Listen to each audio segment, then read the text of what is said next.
Hello, everyone, and welcome to our first virtual Sports Business Radio Roadshow. I'm Mike Finley, CEO of Boingo Wireless, and we're proud to host this exclusive conversation with Sports Business Radio's Brian Berger and Kathy Carter, CEO of the 2028 LA Olympics. Before we get to their conversation, let me tell you a little bit about Boingo. Boingo is a global leader in wireless connectivity. We deploy cellular and Wi-Fi networks that reach more than 1 billion people annually at places like airports, stadiums, military bases, and multifamily communities. For sports and entertainment venues, Boingo powers the mobile fan experience. Whether live streaming kickoff or using a mobile ticket, our networks keep guests connected. Today, we're powering 5G radio networks at world-class NFL, NBA, MLS, and NCAA stadiums.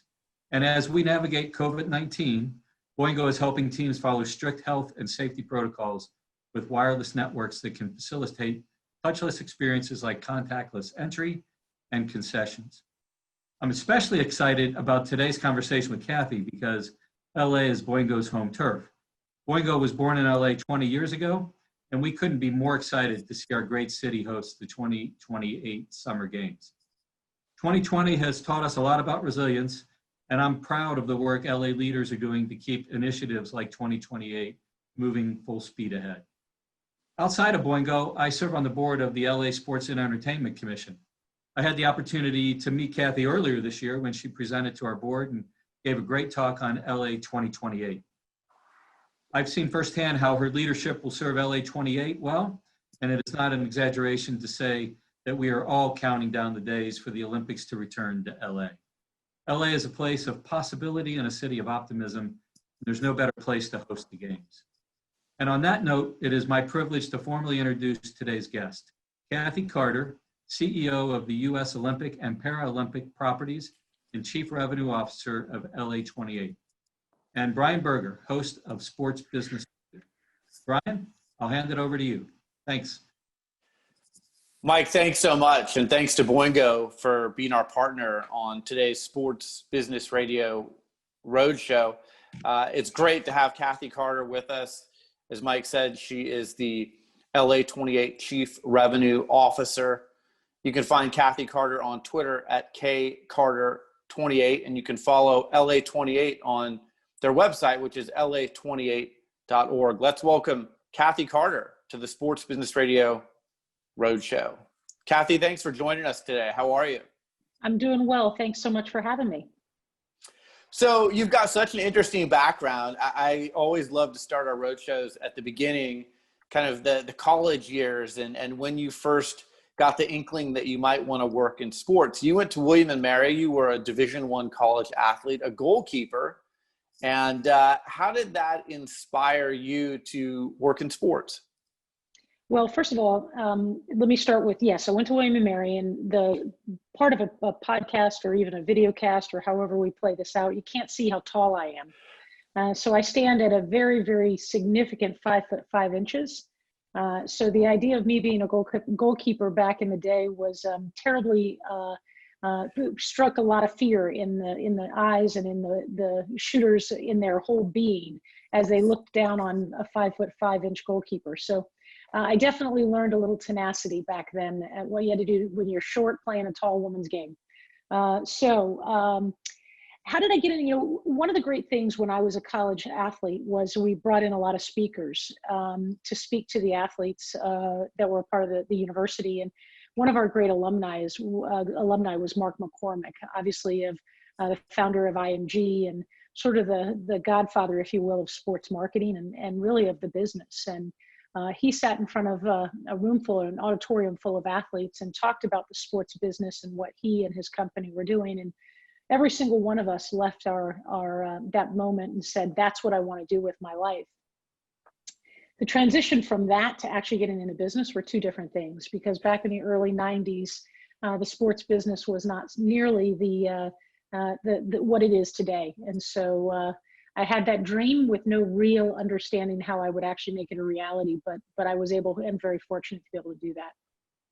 Well, and what a team you played on, because wasn't Jill Ellis, former U.S. Women's National Team coach, one of your teammates at William & Mary?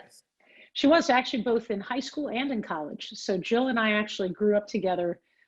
She was a senior when I was a freshman, but she actually just texted me the other day as we launched the LA28 brand to comment on how cool it was. So we still stay very close in touch, and she's just done an amazing, amazing job with everything she's done with our women's national team. Now, you've got an incredible background, specifically in Soccer United marketing, but you're a relative novice to the Olympic Games. I know you and Casey Wasserman have been close. What was it about this opportunity that attracted you to say, you know what, this is what I want to spend the next several years doing? Well, I had, to your point, I had a really long and terrific career in soccer, 20 plus years, almost 25 years. Of actually building Major League Soccer, of starting to represent and manage the commercial interests of the sport. And I kind of hit a crossroads a number of years ago, and took some time off to really reflect on what my next move would be. And some of the key things that were important to me were I wanted to be working with an unbelievable group of people, and I wanted to do more than just work. Meaning I wanted to be able to do something that actually gave back. It was almost as if there was somebody else listening to my inner thoughts when Casey called and said, hey, this is what we have ahead of us for the next decade.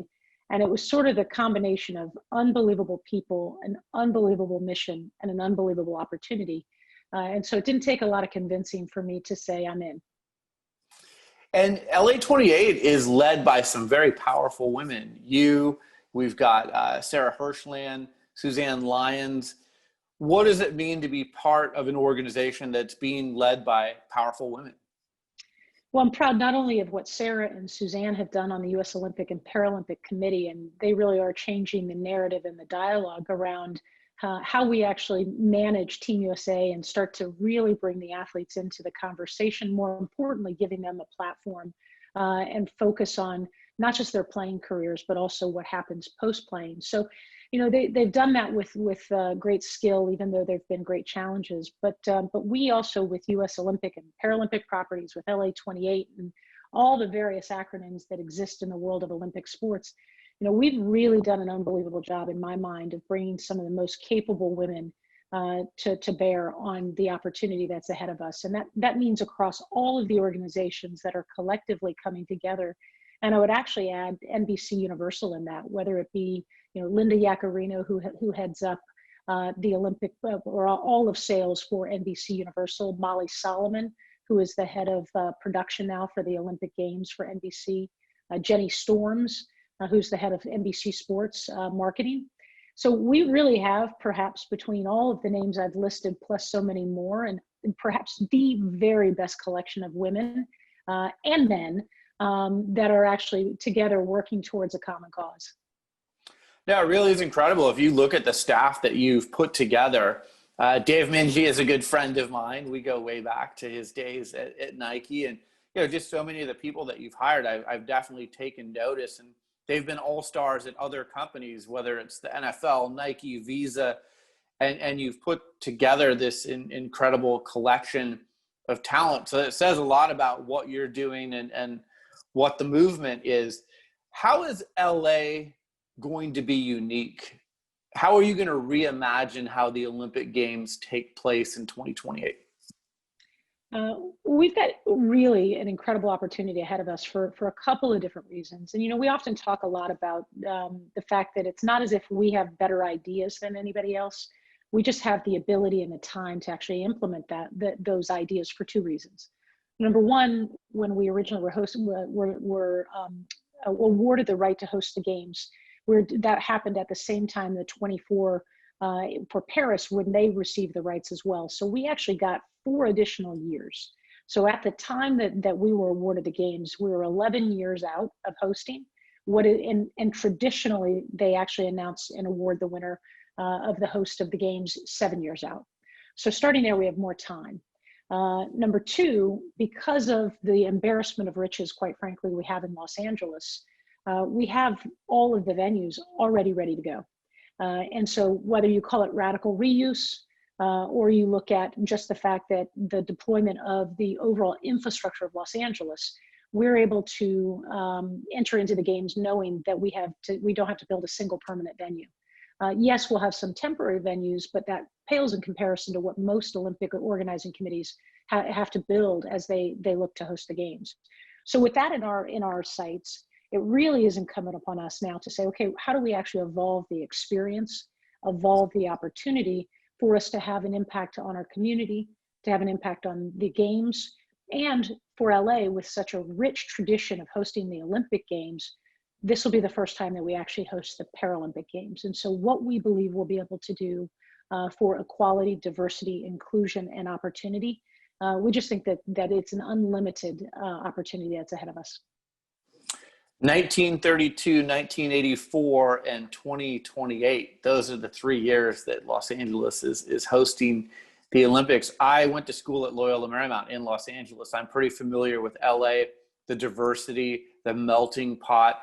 I love the new branding that you guys revealed this week. And I love all of the different minds that you tapped into to reveal the branding. I love the fact that it's animated and that there's 26 different versions of the animation with kind of a distinct logo for each of the people that you tapped into. Such an incredible city. And I think where we are in the world right now, LA is so fitting to host an Olympic Games. Yeah, you know, we to your point, we just launched the brand here just a couple of days ago. And as we were going through the process of figuring out how did we want to represent Los Angeles, we really took to the streets, literally. And we took a look at the fact that the sum of all of the neighborhoods and people and parts of Los Angeles, there is no one LA. And so how do you actually incorporate that into a communication that effectively articulates what the opportunity is in Los Angeles, which is really about limitless possibility, really the opportunity that everyone is welcome. Diversity is our strength. And we realized very quickly that the idea of a static and single emblem was something that would actually not allow us to have the freedom that actually Los Angeles represents. And so by actually creating the first dynamic and digital emblem that has existed in the Olympic and Paralympic movement, we actually use the brand as a way to tell the story of Los Angeles, of which there's thousands, if not hundreds of thousands of ways to articulate what anyone's LA is. And we then reached out, and whether it was Olympians, Paralympians, activists, artists, or entertainers, and we had a really terrific set of people that came in and helped tell the story of Los Angeles through their own personal story. And we're pleased with the start of this journey because I think it speaks to both Los Angeles and the Olympic and Paralympic movements, which are really all about diversity, inclusion, and opportunity. We are really excited about what this starting point for us really means. I love Allison Felix, Alex Morgan, Reese Witherspoon. You had some really terrific people involved in your brand identity. And again, congratulations. I think it turned out great. 8 years in advance, here we are, 2020, the games, 2028. I think one of the most difficult things is planning for something so far ahead because we really don't know what the world's going to look like 8 years from now. From retention of employees to trying to figure out technologies that may exist. You know, you have those venues, which you said is a big deal. You don't have to build anything and you already know the venues and what they are. How do you plan for something so far away? Well, we see it actually as the one of the greatest opportunities for the journey. So many organizers, once they win the right to host the games, actually have to then implement the plan that they put together as a part of the bid. And really, those are two different opportunities. You win the bid with a bid plan. And now we're looking at how do we reimagine elements of that. Now, not wholesale changes, but how do we actually take advantage of knowing that we'll have the games and start to really look to the future to say, how do we put in place even greater ways to engage the community, ways to actually increase and deliver the fan experience, Obviously, how do we get ahead of the generation of revenue required to host the games? So there's no shortage of work to be done. And really 4 to 5 years into the games, we turn into the same organizing committee that anybody else turns into, and you're into really an executional phase. But right now we have the opportunity to really think strategically before we really scale our organization and think about what's important, which is why, launching our brand, building our culture, figuring out ways that we can actually develop and inculcate the overall experience of the Olympic and Paralympic movements to Los Angeles are some of the key things we're really focused on. One of the things you're doing that's really unique is you're partnering with NBC Universal and you're packaging your sponsorships. I think it's a great idea. I'm frankly surprised it hasn't been done in the past. It seems to make a lot of sense. Can you explain to our listeners who may not be familiar with that new model how that's going to work?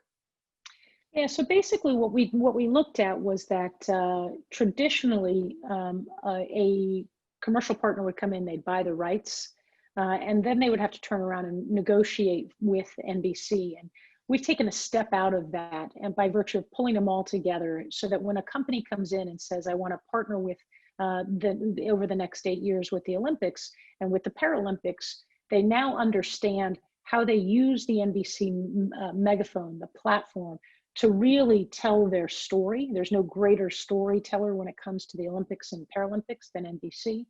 And so it allows them the ability to have a much longer plan for how they want to gain and get a return on an investment with us, so that they can focus on activating the partnership as opposed to acquiring more and more rights as they go through the process.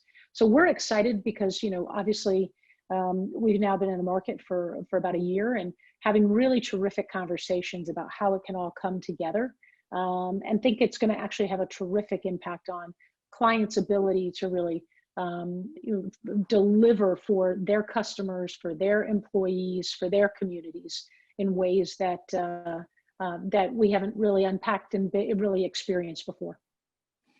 This has been a crazy year, 2020. How has the pandemic and just the way people have changed doing business impacted your fundraising and your conversations with people that you're doing business with?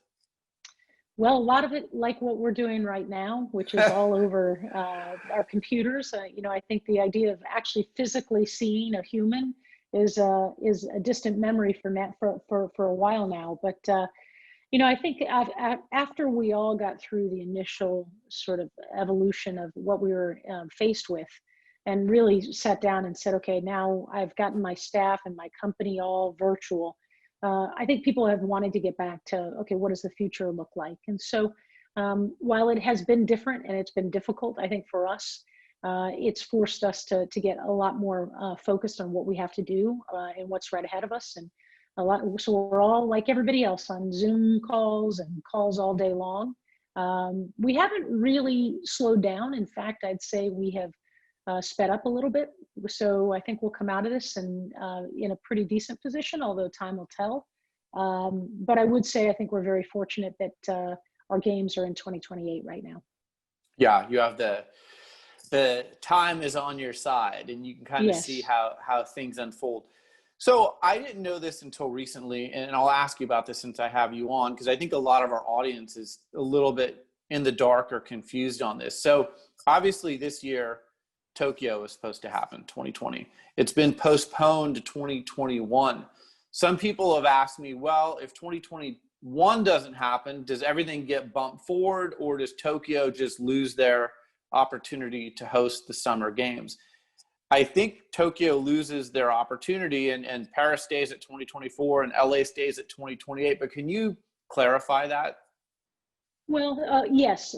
First of all, Paris will definitely stay at 2024 and LA will definitely stay at 2028. Although, just to put a pin in the first part of the statement, Tokyo will happen. And I think that is not, in my mind, in question. I think we've seen an incredible evolution in how sports are being played, whether it's in a bubble, or a controlled environment, whether it is with a variety of ways that they are delivering events in Europe. But all in all, I think that Tokyo will happen. Will it look exactly the way it was going to look in 2020 as it was originally contemplated? I think that is and still remains to be seen, but it will happen. So I think starting there, Tokyo will happen in 2021, Paris will happen in 2024, and LA will happen in 2028. That's good news. I'm sure a lot of people will be very, very happy about that. The elite athletes that participate in the Olympics, they come from all over the world. You know, one of the biggest, I've talked to a lot of the athletes that have come, and it's just the highlight of their lives. What can you do to make the Olympic Village and just their experience as Olympians in LA something that they'll never forget? Well, you know, that was actually Janet Evans, who is our chief of athletes and certainly understands what it's like to be an Olympic athlete and live in the Olympic Village, and for that matter, participate and light the Olympic cauldron. You know, she did a lot of work as we were in the bid phase to really understand, you know, what are some of the things that would make it easier for an athlete to participate in the Olympic or the Paralympic Games. And, you know, there's a whole swath of things that are easy for us to accomplish. Simple things like giving and helping have their families actually watch them compete. You know, it's been hard for them to potentially get tickets. And so we have actually looked at and will have, every athlete will have a availability for tickets for their family for the races or the competitions that they are in. You know, outside of that, it's, you know, providing them things that make their experience much easier, like more towels. And that sounds really simple and silly, but they're important when you're an athlete. But then there's bigger ideas like, you know, how do we actually create programming in the Olympic Village and the Paralympic Village that actually provides opportunity for them to really think about their future? So we have a whole host of ideas and ways that we want to integrate into the Olympic and Paralympic Village, which will be unique and different, let alone the fact that the ease of of living in the on the UCLA campus, the access to training facilities, even well on the confines of the Athlete Village, it's all right there. And the weather will be great, and we'll find ways that they don't, if they lose their key to their room, they can still get in. So there's lots of things that we're already starting to think about that sound really simple and silly, but we think will be very, very cool. Well, and I'm watching what's going on inside the bubble with the NBA, the WNBA, the NHL, WNSL. It's really interesting to see the environment that they've created, safe first and foremost. But, you know, you can go down the slide at Disney World and go swimming, or you can go fishing or play golf. I think we're learning a lot right now about what the athletes like, and especially if you have them, you know, either in a bubble or in a village, how we can best, you know, make them happy, make their stay nice for when they're there. Yeah, no, I think that's a really great point, and it's something we've obviously started to take a look at. But we'll start with really the simple things, and then from there we'll layer on. And so I think that's the piece that we're most excited about, is to start to dig in, because the athletes are actually, that's the core of everything that we're doing. They are truly, this is their moment. You know, 14,000 athletes that'll be in Los Angeles in 2028. And how do we make sure that the experience is perfect for each and every one of them? That's a key part of what we want to do. And that's not just in LA, it's actually leading into the games and ultimately after the games as well. Sponsor activations. I know we touched on this a little bit earlier in the conversation. How do you, again, imagine 8 years from now as far as sponsor activations between now and then? And are there any activations that you've seen, you know, over the course of your career, Olympic or otherwise, where you just said, you know what, that was a really outstanding activation? Yeah, I mean, I think we've all seen things like that, whether it's, you know, Nike obviously sets the stage. I remember being down in 1996 at the Atlanta Games, and that was sort of the famous time when Nike, who was not an official partner of the Games, took over a parking garage that was right next to Centennial Olympic Park. And they essentially turned that into a Nike store, the precursor to the Nike store, with all sorts of athlete imagery and products and all sorts of things. And that sort of was where you realized the whole idea of what do you do with a big event. And you go on from there, whether it's, a variety, whether it's what Red Bull has done with all the things they've done. But suffice it to say, as we look at an 8-year journey, it's not about one activation. It's actually about putting in place for us and for clients all of the rights, the capabilities, and the flexibility to evolve as the games continue to evolve. And so what do we do to start making it easier? One of the things that you mentioned, I wasn't an Olympic expert, and that's very, very true. But what we realized we came in is we had a lot of people we brought together that did have Olympic experience and many who had sports experience. And we've really looked at it and said, we've got to create and the ease of execution for our partners in a way that they can continue to innovate. And by making it so they don't have to acquire more rights, but rather try to put as much into the overall program as we can and make it easy for them to start to activate, it allows them far greater ability to innovate, which we think is where we'll even see groundbreaking ideas over the next 8 years in and around the Olympic and Paralympic movement. So many sponsors now, when they activate, they want to include community or let's make our world a better place aspects to their activation. I'm sure you're seeing that, and you're probably working with your partners on what that would look like. Yeah, it's also one of the great things about the Olympic and Paralympic movements is that the games are so big that they serve as a convening force to bring people together towards a common cause. And so, we announced, as an example, that Delta is going to partner with us on the creation and execution of our volunteer program. And so how and what do we do to create a different type of volunteer program that actually starts and begins a dialogue around volunteerism across the country, with the payout being the Olympic and Paralympic Games? And so how do we start to instill that type of giving back to your local community as a way to bring people and get people involved then ultimately in the Olympics and in the Paralympics? So we think there's some really neat ways that we can actually take what the Olympics and Paralympics gives us as a platform and actually work with partners to deliver that as a part of the games. I wanted to ask you about volunteers, because that's such a big integral part of producing the Olympics. How many volunteers do you have for the Olympics and Paralympics? Yeah, well, we haven't finalized all the numbers, but in our initial work that we did during the bid, it's between 40 and 50,000 volunteers to be able to host the games. And that's everybody from language services to transportation ambassadors and the like. So, I mean, it runs the gamut, the opportunities for both the community and otherwise broader to participate in hosting in the world in Los Angeles in 2028. Well, one of the crazy things that has always struck me about the Olympics is you have this long lead up, but then when it's done, you want to shut down as soon as possible so you aren't spending more and more money. And again, with your volunteers, there's such a huge part of that. How do you communicate with the volunteers? Is it like this on Zoom? Is it email? Like when you're dealing with 40 to 50,000 volunteers, how do you do that? We're not all the way to that part of our journey yet. So I think that's where we'll take a little bit of time to, and in fact, where things like what we're going through today actually increase our understanding of how to communicate with people, because we've all been forced to innovate around communication. I think that as we head into 2028, how and what we do for those few years leading into that to engage with the volunteer base that will help us host the games will be dramatically different than it has been in past years and in past games.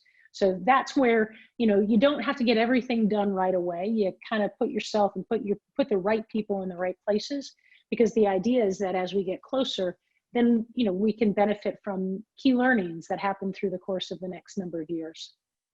So speaking of those key learnings, how often are you speaking with your counterparts in Paris and in Tokyo, just so you have a better understanding of what to prepare for in 2028?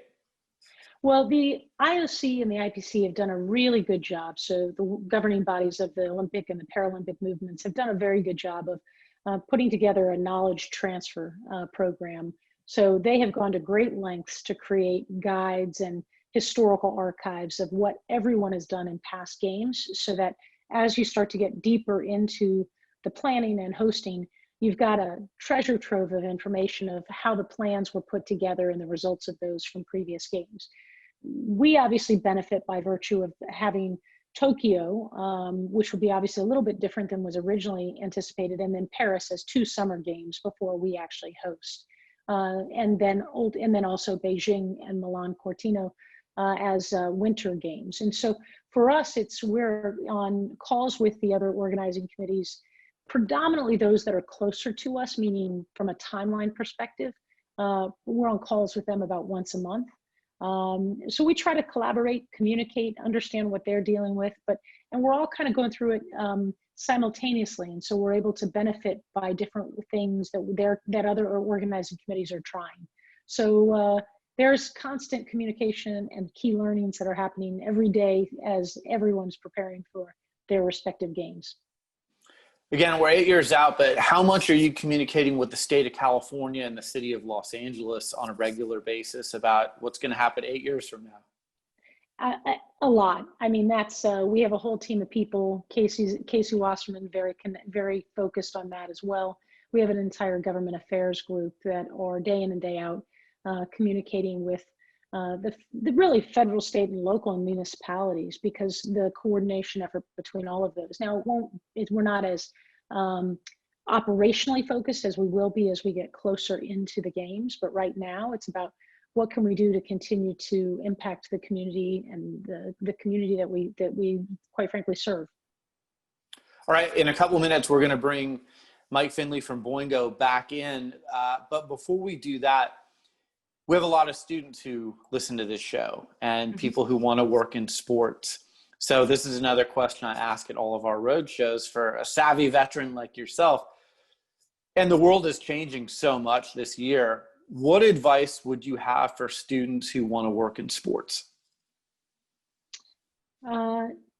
Get a little bit of experience. Understand that when you work in sports, it actually doesn't mean you get to watch sports. I think that's one of the key things. I've been at more sporting events than I can actually count, and I've probably seen less sporting events than most fans have. So just to put it in perspective, so number one, make sure you understand what working in sports actually means. But then number two, don't look for the perfect job. The best way to get the perfect job is to actually be in the organization. So find a way to get in, regardless of whether it's selling tickets or doing the photocopies, whatever that may be. It doesn't really matter. What matters is what you do with the opportunity once you have it. And we also have a lot of senior leaders who listen to this show. You're a senior leader. Some good traits of a good leader. What makes a good leader? Yeah, I think we're all talking a lot these days about empathy. But I think that the best way to create a culture is actually to understand that people sometimes need space, and they need to know what the vision is. And I certainly believe that if you give really great people, really smart people, the freedom to operate, that they will come up with incredible and amazing things. And so how do you not tell people what to do, but tell people where we want to go, and let them figure out how we get there? To me, you never know what great ideas come as a result of the people you put around you. Kathy, thanks for the great chat. Before we let you go, we have some questions our listeners sent in to ask on this podcast. Some are related to wireless networks and 5G. So I'm going to ask to bring Mike Finley back in to help with some of those questions. But while we're doing that, I'll throw you the first question, Kathy. Again, we're 8 years away. I was thinking the other day, 8 years ago, Facebook and Instagram and Twitter were just kind of getting started. So I think 8 years from now, what's going to be in our world that we don't even know exists today? How do you anticipate changes in technology for something that's happening 8 years from now? Well, we're actually, I wouldn't say that we're working on what that's going to be. I would say we're working on what's the foundation that allows us to evolve into whatever's next. And by that, I mean, and for us, it's really about the experience because delivering the games, that and the delivery of the competition, there's some consistency around that from games to games. So we're very focused on how do we deliver an experience for the fans, the community, our partners, our staff, that is what that time, 2028, requires.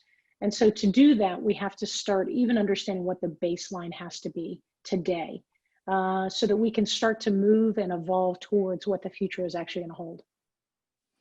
Mike, I'm going to throw the next question to you. We're hearing a lot about 5G.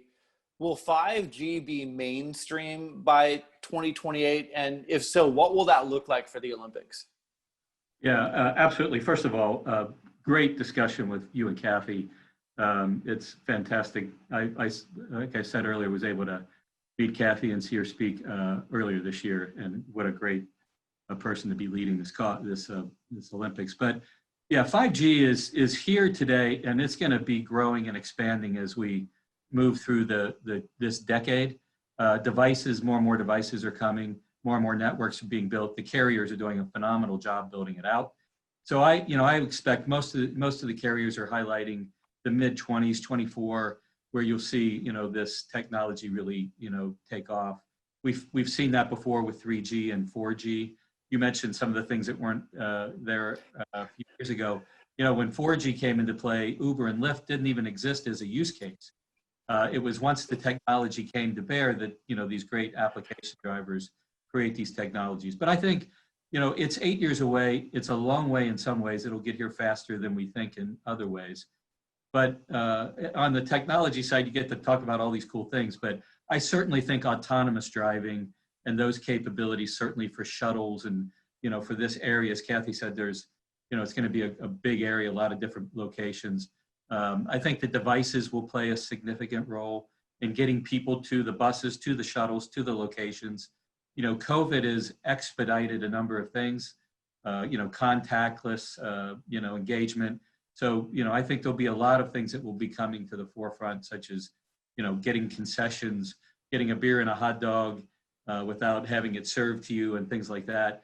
But the foundation piece is technology is going to play a significant role going forward. It is today, and for a lot of these things that are happening in sports and the bubbles that we're seeing and to enable these things to happen, technology's there. But, healthcare, security, contactless engagement, autonomous vehicles, I think you're going to see all of that as we get into the 28 timeframe.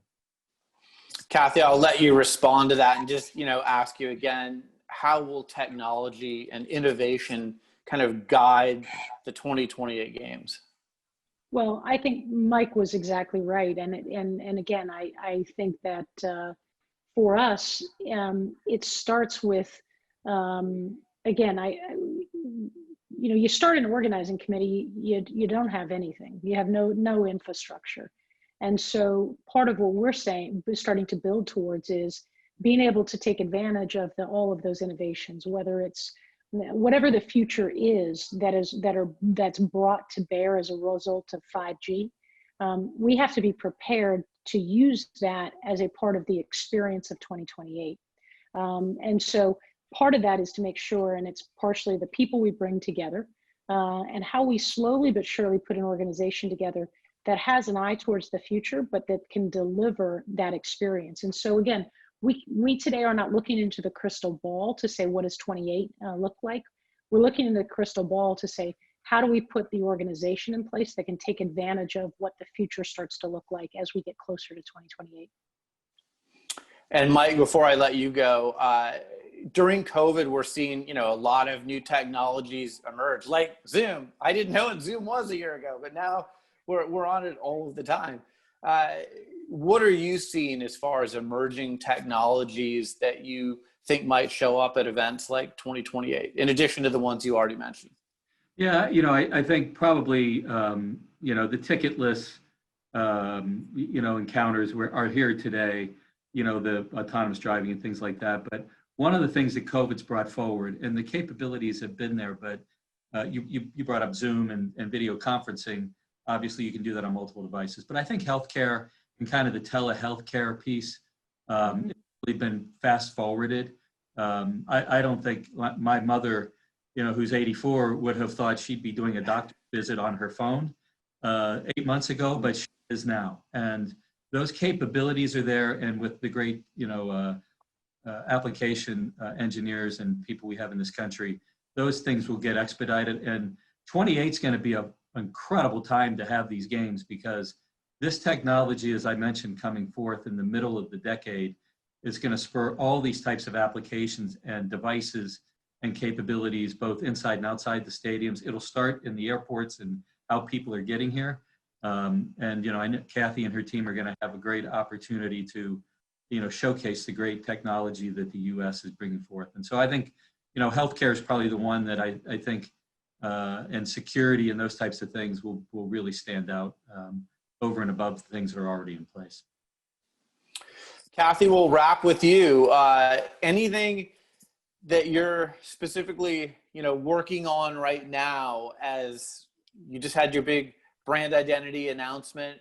Kind of what's the next thing in the queue for you and the organizing committee?